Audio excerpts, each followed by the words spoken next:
Captain Jake Morrison stood on the bridge of the UE's Thunderstrike and watched the stars through the massive viewing screen.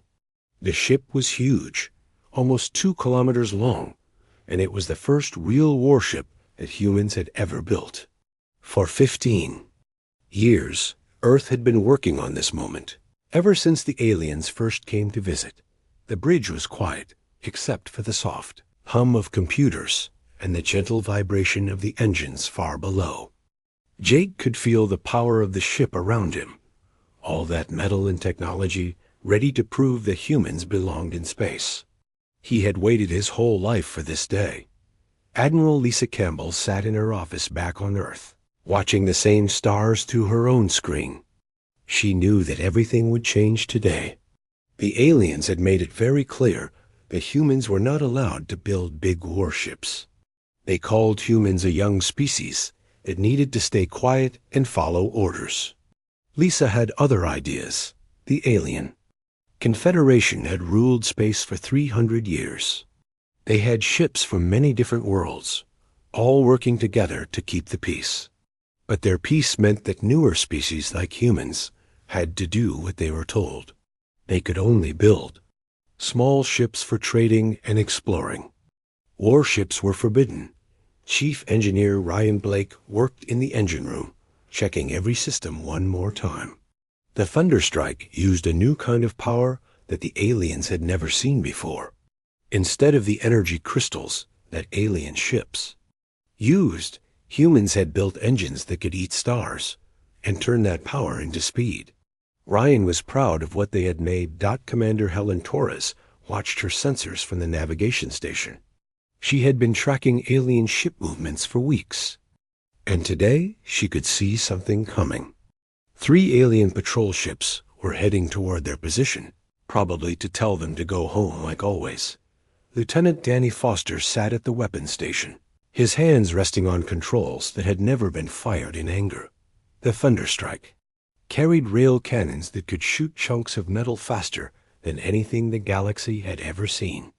The aliens used energy weapons that were pretty but not very powerful.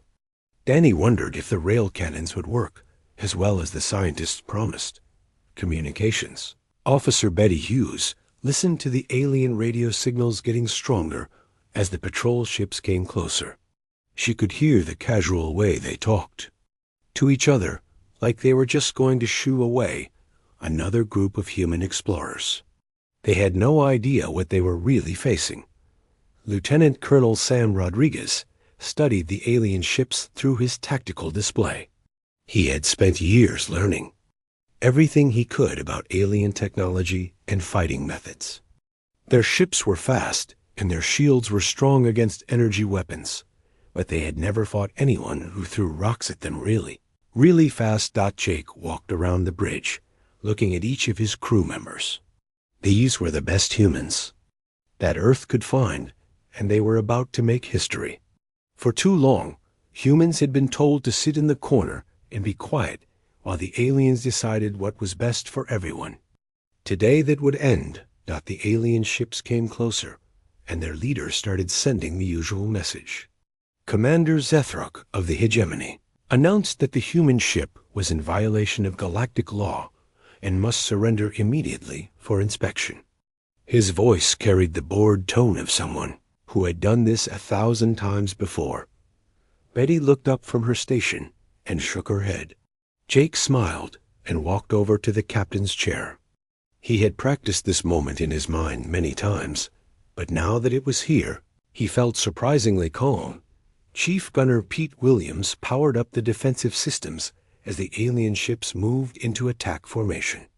The Thunderstrike's shields came online, creating an invisible barrier around the huge ship. The technology was different from what the aliens used, designed specifically to stop the kind of weapons that the Confederation preferred. Ryan reported from engineering that all systems were running perfectly. The fusion engines were ready to give them speed if they needed to run, and the antimatter systems were charged and waiting. The Thunderstrike was ready for whatever came next. Sam analyzed the alien formation and found exactly what he expected. They were using a standard intimidation pattern, designed to make smaller ships panic and surrender without a fight.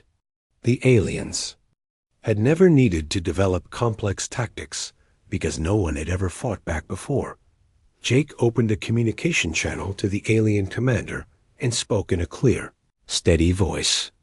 He told them that the Thunderstrike was proceeding on its planned course and would not be stopping for inspection. The silence that followed was the first time in 3 centuries that anyone had told the Confederation No. Helen watched her sensors as the alien ships began to spread out for an attack. Their weapons were charging, and their shields were strengthening. They clearly intended to disable the human ship and take the crew prisoner, just like they had done to others who had tried to resist. The moment stretched out like a held breath. On one side were the aliens who had ruled space for longer than human civilization had existed. On the other was a single human ship crewed by people who refused to kneel. Everything that happened next would determine whether humans would remain servants or become something much more dangerous. Jake gave the order that changed everything. He told his crew to prepare for battle, his voice carrying across the bridge and down through every deck of the great ship. Today, he announced, humanity would show the galaxy that they would not bow down to anyone. The Thunderstrike powered up its weapons, and the silence of space prepared to be shattered forever. Commander Zethrak of the Hegemony could not believe what he was hearing. In 300 years of service to the Confederation, no junior species had ever refused a direct order. His ship, the Dominant Will, was elegant and deadly, armed with PLA-SMA cannons that could melt through most known materials.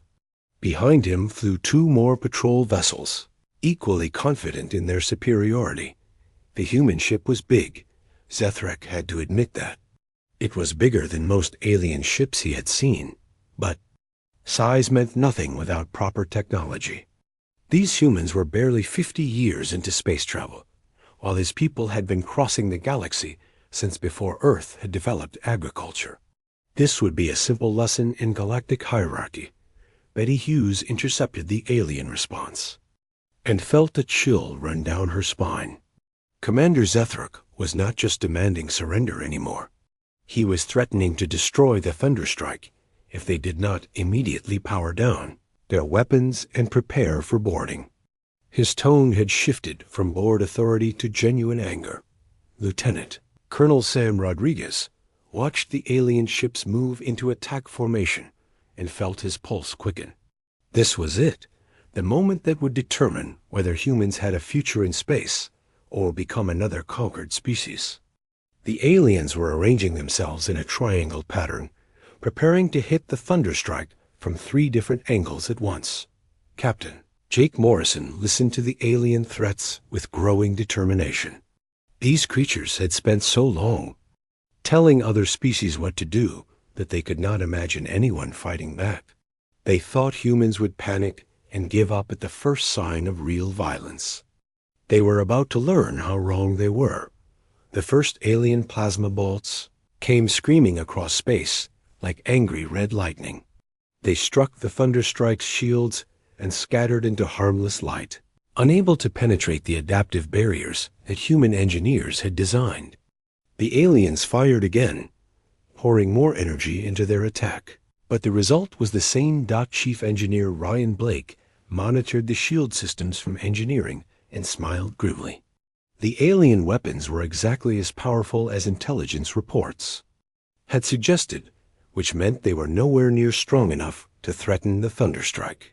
Human defensive technology had been built specifically to handle plasma-based attacks.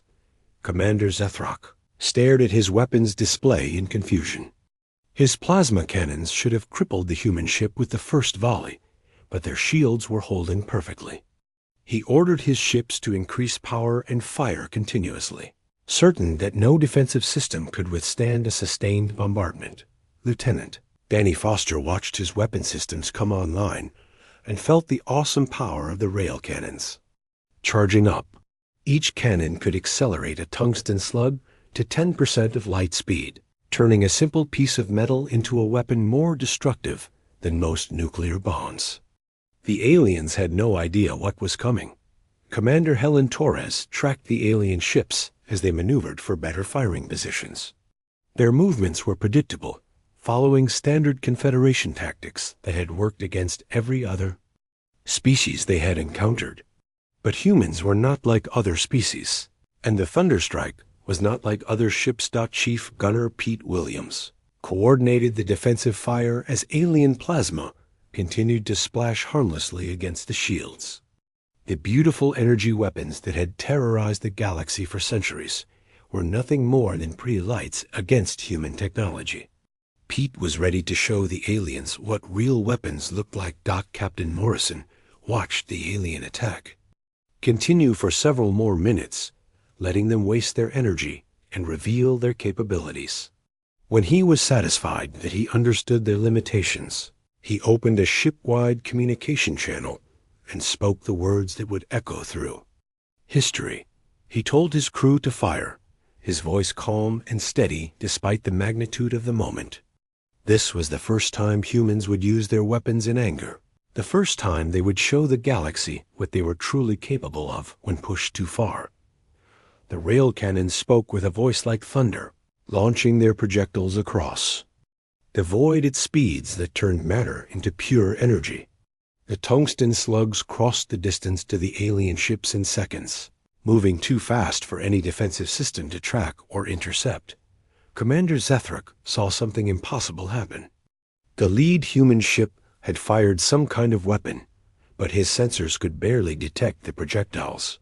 They were moving at speeds that his technology said were impossible for solid matter. He started to give orders for evasive action, but time had run out. The first rail cannon slug hit the dominant wheel amidships and simply erased everything it touched. The kinetic energy release was equivalent to a small star exploding, vaporizing the elegant alien vessel in a flash of superheated plasma. There was no time for screams, no time for final messages. The ship and its crew simply ceased to exist. Other two alien vessels tried desperately to escape, their pilots finally understanding that they were facing something completely outside their experience. But the Thunderstrike's weapons were already tracking them, and there was nowhere in space fast enough to hide from tungsten moving at relativistic speeds. Lieutenant Foster fired again, and then again, each shot guided by targeting computers that could calculate trajectories across millions of kilometers. The second alien ship broke apart like a child's toy, its hull unable to withstand the incredible forces involved. The third ship lasted a few seconds longer before it too was reduced to expanding debris. The battle was over in less than 5 minutes. 3 Confederation patrol vessels, representing 3 centuries of galactic dominance, had been destroyed by a single human ship using weapons that the aliens had never even imagined. The debris field that marked their passing would become a landmark in space, the place where everything changed. Betty Hughes listened to the emergency beacons from the alien ships, faint signals calling for rescue that would never come. She felt no satisfaction in the destruction, only a grim understanding that this was just the beginning. Word of this battle would spread across the galaxy, and the Confederation would not take it quietly. Sam Rodriguez was already analyzing the battle data, looking for ways to improve their tactics for the next encounter. Because there would definitely be a next encounter, and it would involve many more alien ships with much better preparation. The Confederation had just learned that humans were dangerous, and they would respond accordingly. Ryan Blake reported that all systems had performed flawlessly during the engagement. The rail cannons had fired exactly as designed, and the shields had held against everything the aliens could throw at them. The Thunderstrike was ready for whatever came next. Jake Morrison looked out at the debris field where 3 alien ships had been moments before and felt the weight of history settling on his shoulders. Humanity had just announced its presence on the galactic stage in the most dramatic way possible. There would be no going back now, no returning to the quiet corner where the aliens had tried to keep them. The silence of space had been shattered, and nothing would ever be the same. High Chancellor Vorthek received the emergency transmission while reviewing trade agreements in his private chambers, Punzerian Prime. The message was marked with the highest priority codes, the kind reserved for system-wide disasters or full-scale rebellions. What he read made his forearms tremble with disbelief. The patrol fleet under Commander Zethrak had been completely destroyed by a single human vessel. Not damaged, not disabled, but utterly annihilated in a matter of minutes. Automated distress beacons had transmitted battle data right up until the moment they were vaporized, providing clear evidence of what had happened. News of the destruction spread through the quantum communication networks faster than light itself, reaching every major Confederation world within hours. Species that had served the galactic government for millennia suddenly found themselves asking questions they had never dared voice before. If humans could destroy Confederation ships so easily, what did that say about alien superiority? On Earth, President Margaret Stone convened an emergency meeting of the Global Defense Council in the deep bunkers beneath Geneva. The representatives of every nation sat around the massive conference table, their faces reflecting the same mixture of pride and terror that comes with crossing a line that can never be uncrossed. Admiral Lisa Campbell stood before the assembled leaders and delivered her briefing with military precision. The Thunderstrike had performed exactly as designed, proving that human technology could not only match alien capabilities, but surpass them in decisive ways. The rail cannon system had exceeded all theoretical projections for destructive power. Dr. Kevin Turner, director of the Xenological Institute, warned the assembly about what they could expect next. The Confederation had never faced effective resistance from a junior species, and their response would be swift and overwhelming. Every ship they could gather would be sent to make an example of humanity that would discourage other worlds from similar acts of defiance. Captain Morrison received new orders through encrypted channels while the Thunderstrike patrolled the outer edge of the solar system. Earth Command was placing him in charge of humanity's first line of defense, with authority to coordinate with the other star destroyers currently under construction in orbital shipyards around Luna and Mars. Engineer Ryan Blake worked with construction teams through video links, sharing combat data from the rail cannon systems to help speed completion of the sister ships. The UE Stormbreaker was already 80% complete, while the Ironclad and Defiant were moving ahead of schedule as work crews labored around the clock. Communications Specialist Carol Hayes monitored alien transmissions across dozens of frequencies, building a picture of the chaos spreading through Confederation space. Military commanders were demanding immediate retaliation, while civilian leaders called for diplomatic solutions. Some species were even questioning whether they wanted to remain part of the Confederation at all. Lieutenant Foster continued training additional gunner crews as more volunteers arrived from Earth's military academies. The rail cannon technology required precise timing and coordination, but the basic principles were simple enough that experienced artillery officers could master them quickly. Every day brought new specialists eager to serve aboard humanity's growing fleet. The Confederation Council met in emergency session for the first time in over a century, their delegates arriving from across the galaxy to address the human crisis. High Chancellor Vorthek presided over heated debates as representatives argued about the proper response to this unprecedented challenge to their authority. Admiral Corvain of the Hegemony Navy stood before the council and demanded the right to lead a punitive expedition against Earth. His proposal was simple and brutal. Send enough ships to completely destroy human civilization and leave their homeworld as a warning to other species who might consider rebellion. Commander Helen Torres tracked the movement of Confederation fleets through long-range sensors and intelligence reports from human agents scattered across known space. The aliens were pulling ships from patrol duties throughout the galaxy, assembling what appeared to be the largest military force in their recorded history. President Stone addressed the people of Earth through a global broadcast, her words carried to every nation and translated into dozens of languages. She explained that humanity stood at a crossroads, facing a choice between submission and freedom. The path they had chosen would not be easy, but it was the only one worthy of the human spirit. Dr. Turner worked with linguists and xenobiologists to decode intercepted alien communications, looking for insights into Confederation strategy and morale. What they found was encouraging.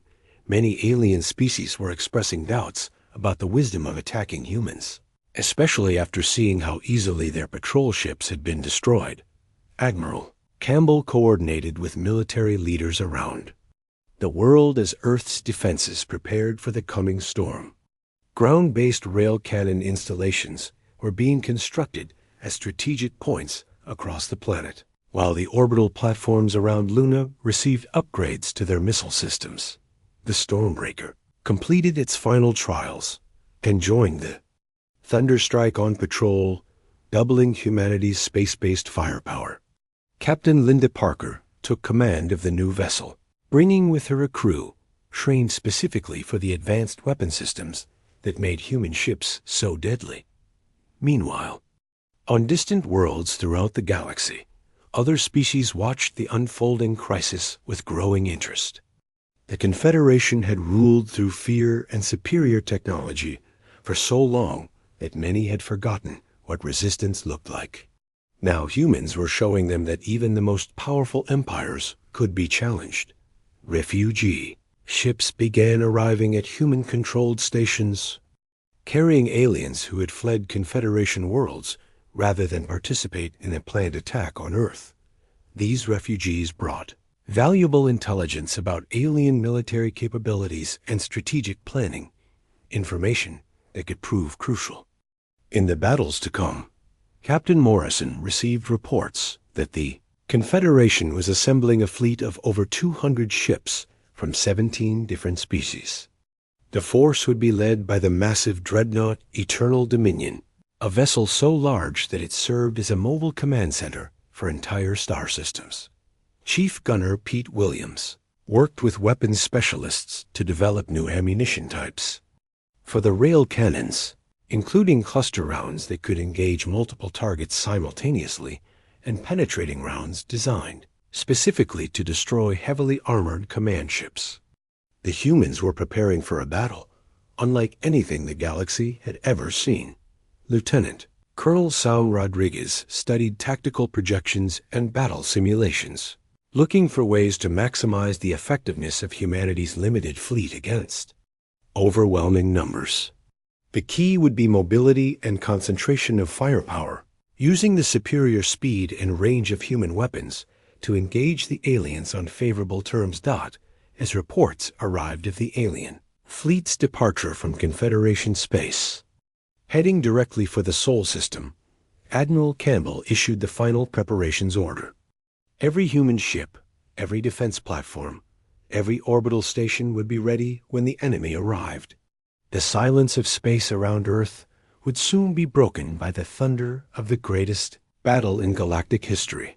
The stage was set for a confrontation that would determine not just the fate of humanity, but the future of freedom throughout the galaxy. Either the humans would prove that even mighty empires could fall, or they would serve as a cautionary tale about the price of defying those who claimed to rule the stars. Fleet Admiral Corvain stood on the bridge of the Eternal Dominion and gazed at the tactical display showing 213 ships under his command. The massive dreadnought was 3 kilometers long and carried enough firepower to level entire continents.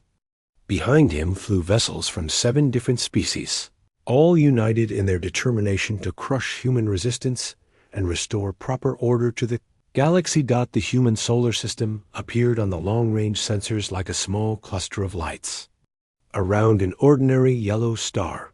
Corvain could not understand how such an insignificant species had managed to destroy 3 patrol ships, but he intended to ensure it never happened again. This battle would serve as a lesson to every species in the galaxy about the price of defying the Confederation. Captain Jake Morrison watched the alien fleet approach through the Thunderstrike's advanced sensors and felt his stomach tighten with anticipation. 4 human star destroyers now patrolled the outer edge of the solar system, waiting for the enemy to come within range. The odds were terrible, but humans had faced impossible situations before and found ways to win. Admiral Lisa Campbell coordinated the defense from her command center, deep beneath the Swiss mountains, surrounded by displays showing every ship and weapon system under human control. She had spent weeks planning for this moment, studying every piece of intelligence about alien tactics and capabilities. The battle plan was simple. Use superior range and firepower to engage different sections of the enemy fleet separately. Captain Linda Parker positioned the Stormbreaker at the edge of the asteroid belt, using the rocky debris as cover while her sensors tracked the approaching alien armada. Her crew was young and untested, but they had trained for months on the advanced weapon systems that made human ships so deadly. Today they would prove their worth. The first exchange of fire began when the alien fleet reached the orbit of Neptune. Still far outside the range of their plasma weapons, but well within reach of human rail cannons. Captain Morrison gave the order to open fire, and the Thunderstrike's guns spoke with voices like thunder, launching tungsten projectiles across millions of kilometers of space. Chief Engineer Ryan Blake monitored the power systems as the rail cannons drew massive amounts of energy from the fusion reactors. The weapons were performing flawlessly, accelerating their deadly cargo to speeds that turned simple metal into instruments of annihilation. Each shot carried the kinetic energy of a small nuclear weapon. Fleet Admiral Corvain watched in disbelief as the first volley of human fire tore through his forward formations like paper.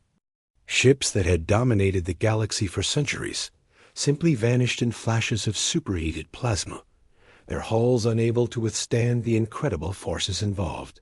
He ordered evasive maneuvers, but the human weapons had range and accuracy beyond anything in his experience. Captain Robert Lang commanded the Ironclad from its position near Mars, using the planet's gravity well to help accelerate his ship's movement. The human vessels were faster and more maneuverable than their alien counterparts, able to dictate the terms of engagement while staying outside the effective range of enemy weapons. Colonel Sam Rodriguez coordinated the human battle, planned from the Thunderstrike's tactical center, using real-time data to direct each ship's movements and targeting priorities. The key was to prevent the aliens from concentrating their firepower, engaging different sections of their fleet in sequence, rather than allowing them to mass their numbers. Commander Helen Torres piloted the Thunderstrike through a complex series of maneuvers designed to maximize their firing solutions while minimizing their exposure to enemy weapons. The ship's advanced engines gave them acceleration capabilities that the aliens could not match, allowing them to stay ahead of pursuit while maintaining optimal attack positions. Captain Susan Gray brought the Defiant into the battle from its position behind Jupiter's largest moon, emerging from concealment to strike at the alien fleet's flank. Her crew had practiced this maneuver dozens of times in simulation, but executing it in real combat required nerves of steel and perfect timing. The alien fleet tried to adapt to human tactics, but their commanders had spent centuries fighting enemies who used similar technology and strategies. They had no experience dealing with kinetic weapons that traveled at significant fractions of light speed, making their traditional defensive measures useless. Chief Gunner Pete Williams coordinated the fire from all 4 human ships, timing their volleys to achieve maximum effect against different sections of the alien formation.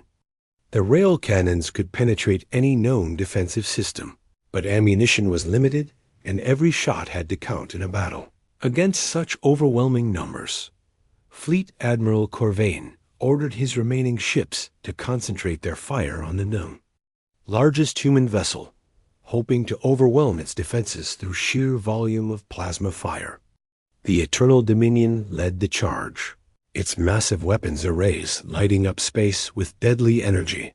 But the human shields held firm against the alien assault. Lieutenant Danny Foster watched his targeting computer track the alien flagship as it moved into optimal range for a concentrated attack. The Eternal Dominion was the symbol of Confederation power, a vessel so large and heavily armed that its destruction would shatter alien morale across the galaxy. Captain Morrison made this decision that would define the battle, ordering all 4 human ships to focus their fire on the enemy flagship. The combined firepower of 48 rail cannons would be brought to bear on a single target, testing whether even the mightiest alien vessel could withstand such devastating force. Communications. Officer Betty Hughes intercepted frantic alien transmissions as their formations began to break apart under the relentless human assault. Ship after ship was vanishing from their tactical displays, destroyed by weapons that seemed to ignore every defensive measure the Confederation had developed. Turning point came when the coordinated human attack struck the Eternal Dominion from 4 different angles simultaneously. The massive dreadnought's shields flickered and died under the assault, and its thick armor plating might as well have been tissue paper against tungsten projectiles moving at 10% of light speed. Fleet. Admiral Corvain had just enough time to realize that his flagship was doomed before the rail cannon slugs tore through the command section. The Eternal Dominion broke apart in a spectacular explosion that lit up the entire solar system, its destruction visible from Earth, itself as a new star that burned briefly and then faded. The death of their flagship broke the spirit of the alien fleet as ships that had survived the human assault began retreating toward the edge of the solar system. Some commanders tried to maintain formation and continue the attack, but their crews had lost faith in Confederation invincibility. Captain Parker led the pursuit in the Stormbreaker, her ship's superior speed allowing her to overtake fleeing alien vessels and destroy them before they could escape. The human crews showed no mercy to enemies who had come to destroy their homeworld, turning the retreat into a rout that scattered alien survivors across dozens of star systems. Admiral Campbell watched the tactical display as alien ship after alien ship vanished from the sensors, either destroyed in battle or fleeing beyond the range of human weapons. Of the 213 vessels that had entered the solar system, fewer than 70 would escape to carry news of their defeat back to Confederation space. The battle for Sol was over, decided in less than 6 hours of combat that fundamentally changed the balance of power in the galaxy. Humanity had faced the mightiest fleet the Confederation could assemble, and not merely survived, but achieved a victory so complete that it would be remembered for millennia. Captain Morrison stood on the bridge of the Thunderstrike and looked out at the debris field that marked the grave of alien ambitions. The silence of space around Earth would never be the same, broken forever by the thunder of human weapons defending their right to freedom among the stars. Captain Jake Morrison commanded a fleet of 12 human star destroyers as they patrolled the expanding borders of human space. 6 months after the Battle of Sol had changed the galaxy forever. The Thunderstrike led a formation that included vessels from newly freed worlds, their crews working alongside human officers to maintain peace in a region of space that had never known true freedom. The galaxy was transforming in ways that no one could have predicted. Species that had served the Confederation for centuries were declaring independence, inspired by humanity's example and protected by the growing alliance of free worlds.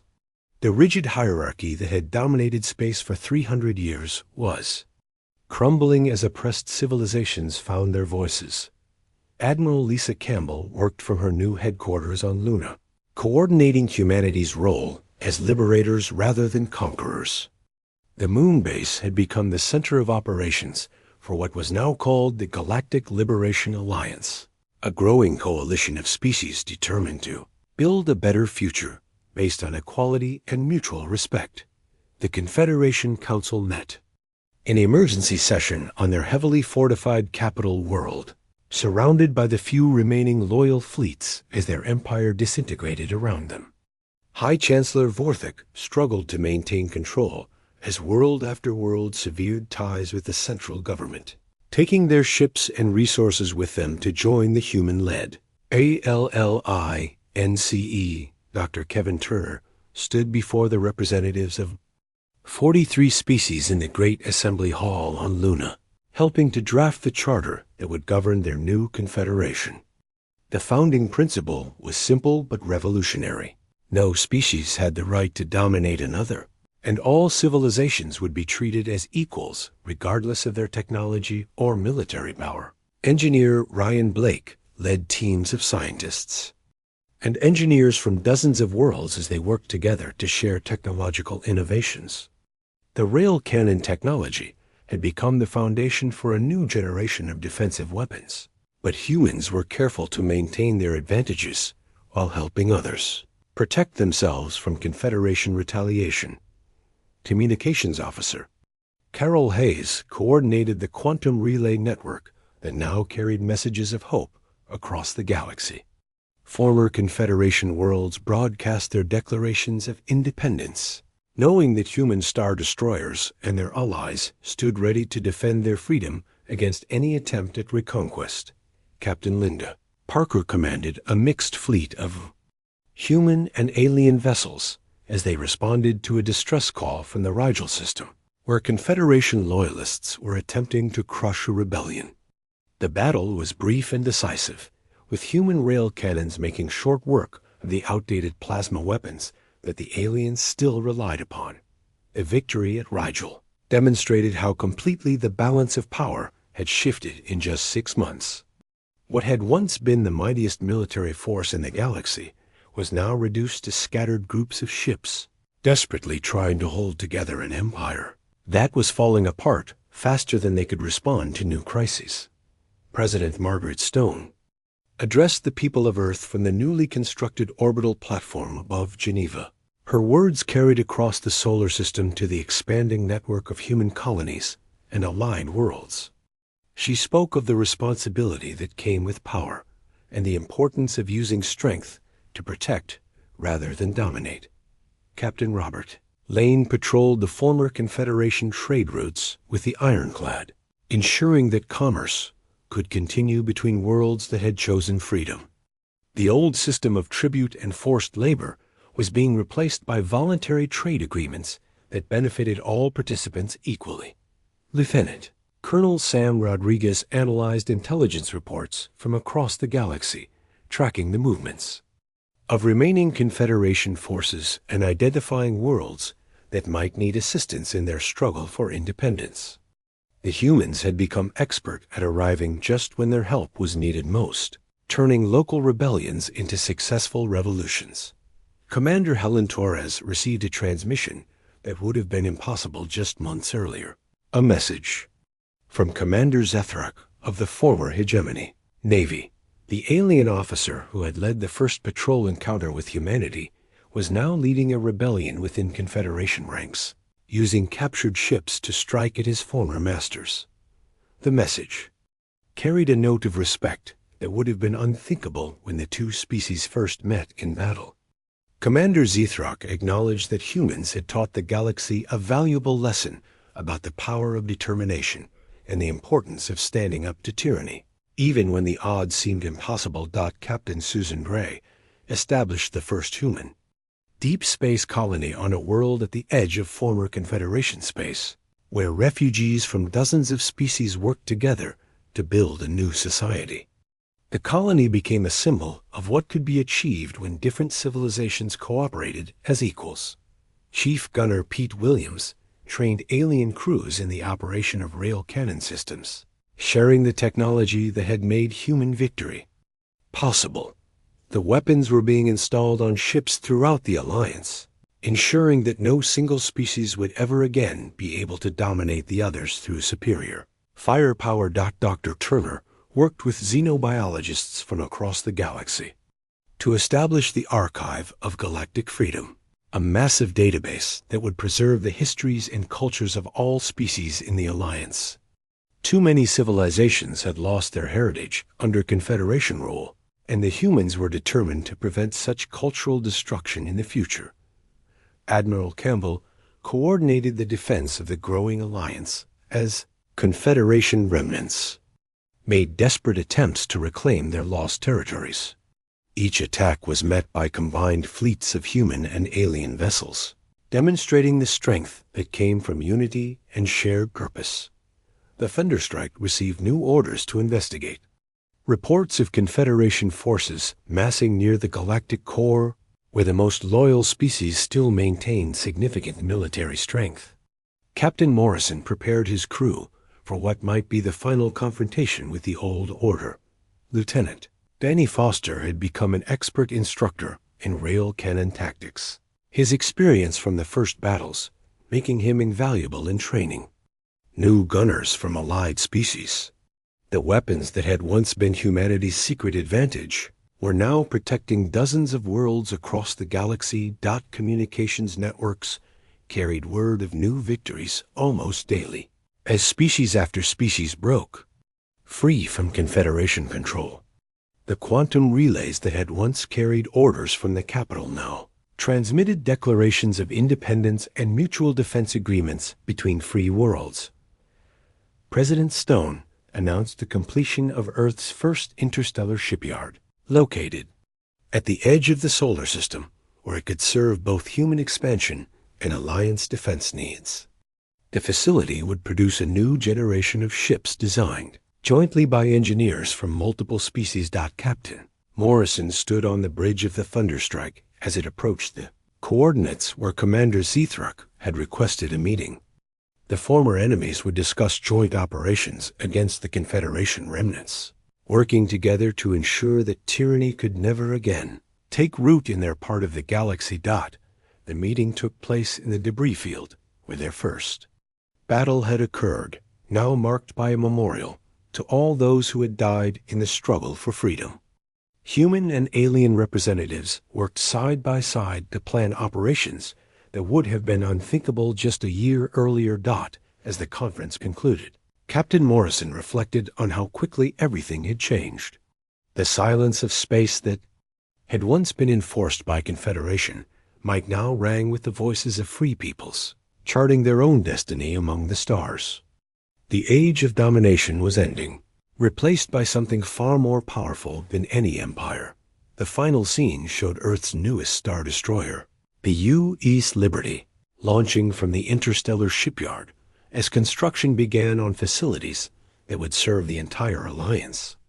Humanity had found its place in the galaxy not as conquerors, but as the species that had shown others how to be free.